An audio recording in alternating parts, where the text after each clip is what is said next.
News 24 এর আজকের সর্বশেষ সংবাদে আপনাকে স্বাগতম। প্রথমেই জানিয়ে দেব আজকের গুরুত্বপূর্ণ সংবাদের শিরোনাম, পরে থাকবে বিস্তারিত। শুরুতেই জানাবো একদিনে সর্বোচ্চ 247 জনের মৃত্যু, জানাবো গত 24 ঘন্টার করোনা পরিস্থিতি। এরপরে রয়েছে বিধিনিষেধের দোকান খোলা, ছবি তোলায় সাংবাদিককে মারধর। রয়েছে সরকারের ভালো কাজ বিএনপির দৃষ্টিগোচর হয় না মন্তব্য সেতুমন্ত্রীর। এছাড়া জানাবো জনগণের সঙ্গে এ সরকারের কোনো সম্পর্ক নেই মন্তব্য মির্জা ফখরুলের। এছাড়া থাকছে বিএনপির পরিকল্পিত লকডাউনটা কি, জানতে চান তথ্যমন্ত্রী। এছাড়া জানাবো আগে জীবন পরে অর্থনীতি মন্তব্য স্বাস্থ্যমন্ত্রীর।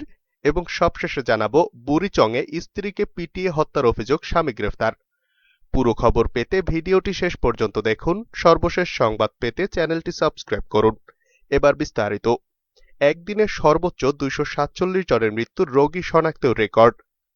দেশে করোনায় একদিনে সর্বোচ্চ মৃত্যু রোগী শনাক্তের নতুন রেকর্ড হয়েছে। গত 24 ঘন্টায় করোনায় আক্রান্ত হয়ে 247 জনের মৃত্যু হয়েছে। এ সময় নতুন রোগী শনাক্ত হয়েছে 15,192 জন। আজ দেশে প্রথমবারের মতো একদিনে 15,000-এর বেশি করোনা রোগী শনাক্ত হয়েছে। এদিন নমুনা পরীক্ষাও হয়েছে সবচেয়ে বেশি, 50,000-এর উপরে। আজ সোমবার বিকেলে স্বাস্থ্য অধিদপ্তরের সংবাদ বিজ্ঞপ্তিতে এসব তথ্য জানানো হয়েছে। এর আগে একদিনে সর্বোচ্চ মৃত্যু হয়েছিল গত 19 জুলাই 231 জনের, আর একদিনে সর্বোচ্চ 13,768 জনের করোনা শনাক্ত হয়েছিল গত 12 জুলাই। গত 24 ঘন্টায় মোট 50,952 জনের নমুনা পরীক্ষা করা হয়। পরীক্ষার বিপরীতে রোগী শনাক্তের হার দাঁড়িয়েছে 29.82%। এর আগে 24 ঘন্টায় করোনায় মৃত্যু হয়েছিল 228 জনের। ওই সময় রোগী শনাক্ত হয়েছিল 11,291 জন। রোগী শনাক্তের হার ছিল 30.04%। স্বাস্থ্য অধিদপ্তরের সংবাদ বিজ্ঞপ্তিতে জানানো হয়, সব মিলিয়ে দেশে এখন পর্যন্ত করোনা সংক্রমিত শনাক্ত রোগীর সংখ্যা দাঁড়িয়েছে 11,79,827 জন। মোট মৃত্যু হয়েছে 19,521 জনের। আর করোনায় আক্রান্ত হওয়ার পর এখন পর্যন্ত সুস্থ হয়েছেন 10,09,975 জন। সর্বশেষ 24 ঘন্টায় সুস্থ হয়েছেন 11,052 জন। গত 24 ঘন্টায় সবচেয়ে বেশি 72 জনের মৃত্যু হয়েছে ঢাকা বিভাগে। চট্টগ্রাম বিভাগে মারা গেছেন 61 জন। খুলনা বিভাগে মৃত্যু হয়েছে 46 জনের, বাকিরা অন্যান্য বিভাগের। বিধিনিষেধের দোকান খোলা, ছবি তোলায় সাংবাদিককে মারধর। কঠোর বিধিনিষেধ অমান্য করে জামালপুরের বকশীগঞ্জ উপজেলায় একটি কাপড়ের দোকান খোলা রাখার ছবি তোলায় এক সাংবাদিককে মারধর ও তার স্ত্রীকে লাঞ্ছিতের ঘটনা ঘটেছে। আজ সোমবার বেলা 2টার দিকে উপজেলার মধ্যবাজার এলাকায় এ ঘটনা ঘটে। মারধরের শিকার ওই সাংবাদিকের নাম গোলাম রব্বানী নাদিম। তিনি 71 টিভির বকশীগঞ্জ উপজেলা প্রতিনিধি এবং বাংলানিউজ24.com এর জেলা প্রতিনিধি। তার বাড়ি একই উপজেলার কাচারিপাড়া এলাকায়। প্রত্যক্ষদর্শী ও স্থানীয় সূত্রে জানা গেছে, করোনা সংক্রমণ রোধে দেশব্যাপী সরকারের জারি করা কঠোর বিধিনিষেধ অমান্য করে বকশীগঞ্জের মধ্যবাজারে বধুয়া গার্মেন্টস নামের একটি কাপড়ের দোকান খোলা রাখেন মালিক সেলিম রেজা। গতকাল রোববার ওই দোকান খোলা রাখার ছবি তোলেন সাংবাদিক গোলাম রব্বানী। এতেই ক্ষিপ্ত হন সেলিম রেজা। আজ বেলা 2টার দিকে ওই সাংবাদিক তার স্ত্রীকে নিয়ে মোটরসাইকেলে বাসায় ফিরছিলেন।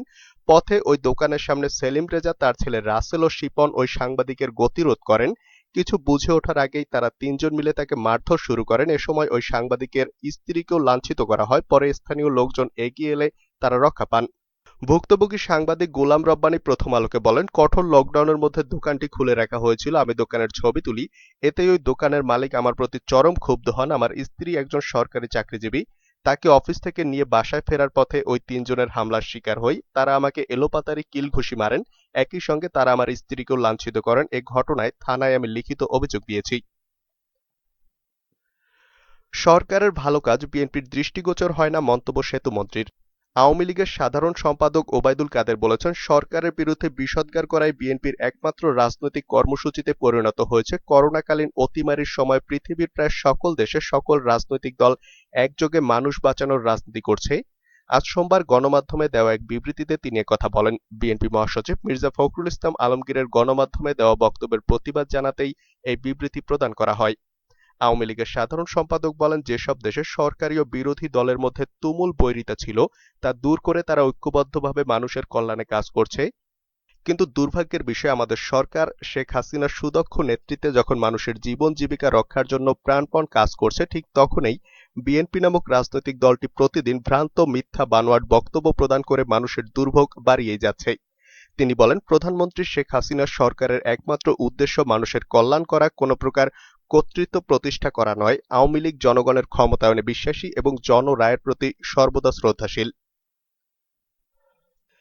জনগণের সঙ্গে এ সরকারের কোনো সম্পর্ক নেই মন্তব্য মির্জা ফখরুলের। বিএনপির মহাসচিব মির্জা ফখরুল ইসলাম আলমগীর বলেছেন, দুর্ভাগ্যজনকভাবে আমরা এমন একটা সরকারের পাল্লায় পড়েছি যে সরকার নির্বাচিত সরকার নয়, জনগণের কাছে তাদের কোনো জবাবদিহিতা নেই, ফলে তারা যা খুশি তাই করছে। তিনি বলেন, জনগণের সঙ্গে এ সরকারের কোনো সম্পর্ক নেই, এরা টিকে আছে শুধু দুর্নীতিপরায়ণ আমলা আর কিছু দুর্নীতিপরায়ণ ব্যক্তির যোগসাজশে। আজ সোমবার দুপুরে আব্দুল আউয়াল খান ফাউন্ডেশন আয়োজিত ভার্চুয়াল আলোচনা সভায় প্রধান অতিথির বক্তব্যে তিনি এসব কথা বলেন। বিএনপির প্রয়াত সহ সাংগঠনিক সম্পাদক আব্দুল আউয়াল খানের প্রথম মৃত্যুবার্ষিকী উপলক্ষে এই আলোচনার আয়োজন করা হয়। আলোচনায় অংশ নিয়ে মির্জা ফখরুল বলেন, আজকের রাজনীতিবিদেরা রাজনীতিতে নেই, এখন রাজনীতি নির্মিত হয় বাইরে। এর মধ্যেও খালেদা জিয়ার নেতৃত্বে বিএনপিকে ধরে রাখতে পেরেছি। অনেকবার বিএনপিকে ভাঙার চেষ্টা হয়েছে, ধ্বংস করে দেওয়ার চেষ্টা হয়েছে, কিন্তু বিএনপিকে কখনো ভেঙে ফেলতে পারেনি। তার একটাই কারণ, জিয়াউর রহমানের আদর্শ, তার রাজনৈতিক আদর্শ এদেশের জনগণের সঙ্গে একাত্ম হয়ে আছে। যে কারণে এত অত্যাচার, নিপীড়ন, নির্যাতনের পরও বিএনপি টিকে আছে, এটাই বড় পাওয়া। এরশাদের আমলে 1-11-এর আমলে বিএনপির ধ্বংস করে দেওয়ার চেষ্টা হয়েছে, গত 12 বছর ধরে বিএনপিকে শেষ করার চেষ্টা চলছে, তারপরও বিএনপিকে শেষ করা সম্ভব হয়নি। তিনি বলেন, আজকে তাদের সংসদে তারাই চিৎকার করে বলছে আমলারা দেশ দখল করে নিয়েছে। আমলারা দখল করেছে এ কারণে যে আমলাদের দখল করতে দেওয়া হয়েছে। রাজনীতি নেই, রাজনীতিবিদেরা সব দূরে সরে যেতে বাধ্য হয়েছে। জনগণের সঙ্গে এ সরকারের কোনো সম্পর্ক নেই, এরা টিকে আছে শুধু দুর্নীতিপরায়ণ আমলা আর কিছু দুর্নীতিপরায়ণ ব্যক্তির যোগসাজশে। বিএনপির পরিকল্পিত লকডাউনটা কি জানতে চান তথ্যমন্ত্রী। বিএনপির পরিকল্পিত লকডাউনটা কি তা জানতে চেয়েছেন তথ্যমন্ত্রী হাসান মাহমুদ। তিনি বলেন, লকডাউন নিয়ে বিএনপির পক্ষ থেকে এক এক সময় এক এক ধরনের কথা বলা হচ্ছে। লকডাউন দেওয়ার আগে তারা বলেছিল দেশে কঠোর লকডাউন দেওয়া দরকার, আবার লকডাউন দেওয়ার পর বলছে এই লকডাউন অপরিকল্পিত। তাহলে তাদের পরিকল্পিত লকডাউনটা কি সেটার প্রেসক্রিপশন তারা দিক। আজ সোমবার দুপুরে সচিবালয়ে তথ্য ও সম্প্রচার মন্ত্রণালয়ের সভাকক্ষে তথ্যমন্ত্রীর সঙ্গে মতবিনিময়কালে সাংবাদিকেরা লকডাউন নিয়ে বিএনপি মহাসচিব মির্জা ফখরুল ইসলাম আলমগীরের সমালোচনার বিষয়ে প্রশ্ন করলে তিনি কথা বলেন। বিএনপির পরিকল্পিত লকডাউনটা কি সেটা 2013, 14, 15 সালে 158 দিন মানুষকে বন্দী করে রাখার মতো কিনা, লকডাউন নিয়ে বিএনপির লাগাতার সমালোচনার জবাবে এ প্রশ্ন রাখেন তথ্যমন্ত্রী। তথ্যমন্ত্রী বলেন, বাংলাদেশে আজ প্রায় 1.5 বছর করোনা পরিস্থিতি, কিন্তু খেটে খাওয়া মানুষের দেশে একজন মানুষও না খেয়ে মৃত্যুবরণ করেনি। সরকারও আমাদের দলের পক্ষ থেকে ব্যাপক তৎপরতার কারণে মানুষের মধ্যে কোনো হাহাকার নেই। সাময়িক অসুবিধা যে হচ্ছে না তা নয়, অবশ্যই অনেকের সাময়িক অসুবিধা হচ্ছে, তবে এ অসুবিধা সাময়িক। সবাই যদি স্বাস্থ্যবিধি মেনে চলে তাহলে লকডাউন বিলম্বিত করতে হবে না। আগে জীবন পরে অর্থনীতি মন্তব্য স্বাস্থ্যমন্ত্রীর। লকডাউনে শিল্প কারখানা বন্ধ থাকায় অর্থনীতির ক্ষতির প্রসঙ্গে স্বাস্থ্যমন্ত্রী জাহিদ মালিক বলেছেন, আগে জীবন পরে অর্থনীতি। আজ সোমবার সচিবালয়ে মন্ত্রিসভার বৈঠক শেষে তিনি কথা বলেন। স্বাস্থ্যমন্ত্রী বলেন, দেশের প্রতিটি বয়স্ক ব্যক্তিকেই টিকার আওতায় আনা হবে, কাউকে বাদ দেওয়া যাবে না। সেই লক্ষ্যে সরকার কাজ করছে। ইউনিয়ন পরিষদ, গ্রাম, এমনকি ওয়ার্ড পর্যায়ে পর্যন্ত সাধারণ মানুষকে টিকা দেওয়া হবে। তিনি বলেন, শিগগিরই বিভিন্নভাবে 21 কোটি করোনার টিকা দেশে আসছে। টিকা সংকটে একসময় বন্ধ হয়ে যাওয়া টিকাদান কর্মসূচি পুনরায় চালু হওয়ার পর 16 কোটি মানুষের জন্য এটি সুসংবাদ। জাহিদ মালিক বলেন, বিভিন্ন সোর্স থেকে করোনার টিকা আনার প্রচেষ্টা চলছে, এরই মধ্যে টিকা আসছেও, টিকার অভাব হবে না। বুড়িচংয়ে স্ত্রীকে পিটিয়ে হত্যার অভিযোগ, স্বামী গ্রেফতার। কুমিল্লার বুড়িচংয়ে পারিবারিক কলহের জের ধরে শাহিনুর আক্তার নামে এক গৃহবধূকে বাঁশ দিয়ে পিটিয়ে হত্যা করা হয়েছে বলে অভিযোগ পাওয়া গেছে। এ ঘটনায় ওই গৃহবধূর স্বামী আনসার সদস্য জাহাঙ্গীর আলমকে গ্রেফতার করেছে পুলিশ। সোমবার সকালে বুড়িচং উপজেলার সাদকপুর গ্রামে এ ঘটনা ঘটে। পুলিশ ও স্থানীয় সূত্রে জানা যায়, বুড়িচং উপজেলার সাদকপুর গ্রামের মৃত আবুল হাশেমের ছেলে জাহাঙ্গীর আলমের সঙ্গে শাহিনুর আক্তারের বিয়ের পর থেকে দাম্পত্য কলহ চলে আসছিল। গত বৃহস্পতিবার কুমিল্লার বরুড়া উপজেলায় কর্মস্থল থেকে ছুটি নিয়ে বাড়িতে আসেন আনসার সদস্য জাহাঙ্গীর আলম। এরপর থেকে গত কয়েকদিনে পারিবারিক কলহ চরমে পৌঁছায়। সোমবার সকালে ওই কলহের জের ধরে বাকবিতণ্ডার এক পর্যায়ে স্ত্রীকে বাঁশ দিয়ে পিটিয়ে হত্যা করা হয়। দাম্পত্য জীবনের রবিউল ও সাকিব নামে তাদের 2 ছেলে রয়েছে। বুড়িচং থানার পরিদর্শক মাকসুদ আলম জানান, নিহতের মাথায় আঘাতসহ শরীরের বিভিন্ন স্থানে জখম রয়েছে। খবর পেয়ে ঘটনাস্থল থেকে নিহতের মরদেহ উদ্ধার করে ময়নাতদন্তের জন্য কুমিল্লা মেডিকেল কলেজ হাসপাতালে প্রেরণ করা হয়েছে। পারিবারিক কলহের জেরে তাকে পিটিয়ে হত্যা করেছে বলে পুলিশের জিজ্ঞাসাবাদে অভিযুক্ত ব্যক্তি জানিয়েছেন।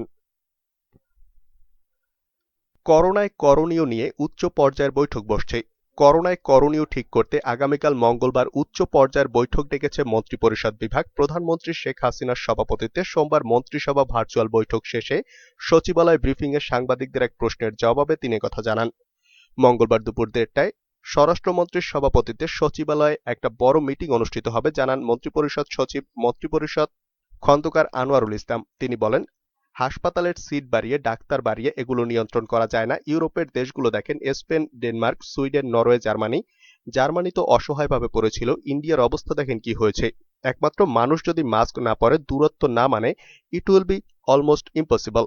এ বৈঠকে অংশ নিতে এর মধ্যে স্বাস্থ্যমন্ত্রী, তথ্য যোগাযোগ প্রতিমন্ত্রী, তিন বাহিনী প্রধান, স্বরাষ্ট্র মন্ত্রণালয়ের সিনিয়র সচিব, স্বাস্থ্য অধিদপ্তর, পুলিশ মহাপরিদর্শক, বিজিবি পরিচালক, নির্বাচন কমিশনের সচিব, বাংলাদেশ কোস্টগার্ডের মহাপরিচালক সহ সংশ্লিষ্টদের আমন্ত্রণ জানানো হয়েছে। বৈঠকের কার্যসূচিতে বলা হয়েছে বিধিনিষেধ কার্যক্রম পরিচালনা ও টিকাদান জোরদার বিষয়ে আলোচনা হবে।